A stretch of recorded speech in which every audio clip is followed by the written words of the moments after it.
नमस्कार सम्पूर्णमा हजुरहरूलाई हजुरको नेपाली भान्सामा स्वागत छ। आज म हजुरहरू सामु चुकौनीको रेसिपी लिएर उपस्थित भइसकेकी छु।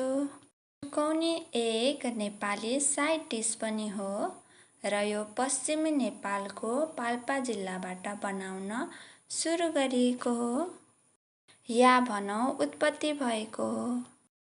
चुकौनी बनाउनको लागि सर्वप्रथम दहीको आवश्यकता पर्दछ। यो दही चाहिँ मैले घरमै बनाएकी हो र 1 कटौरा दही लिनुहोस् र यसलाई मजाले फिट्नुहोस्। यसमा चाहिँ कुनै डल्ला डुल्ली नरहने गरी मजाले फिट्नुपर्ने हुन्छ। यतिको भएपछि हाम्रो चुकौनी बनाउनको लागि रेडी भयो। अब यसमा चाहिँ मैले 2वटा मिडियम साइजको उसिनेको आलु यसरी काटेर हालेकी छु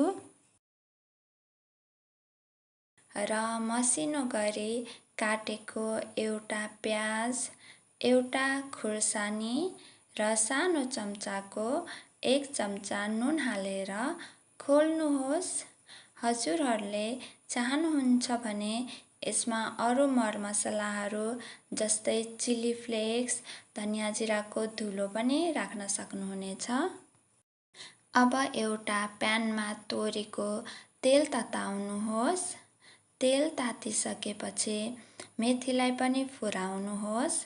मलाई चाहिँ लसुनले झाँगेर बनाएको चुकौनी एकदमै मिठो लाग्ने भएर लसुनलाई पनि झाँगेकी छु। हजुरहरूलाई मन पर्दैन भने लसुन स्किप पनि गर्न सक्नुहुनेछ। अब लसुनको कलर चेन्ज भइसकेको छ। अब चुकौनीमा ज्वाइँ हालिदिनुहोस्। मैले चाहिँ बेसार हाल्नै भुलेछु। फेरि पनि थोरै तेल तताएर तेल मनतातो भएपछि बेसार हालेर उक्त चुकौनीमा हाले। बेसार चाहिँ कलरको लागि हो। अब डाडुको सहायताले चलाउनुहोस्।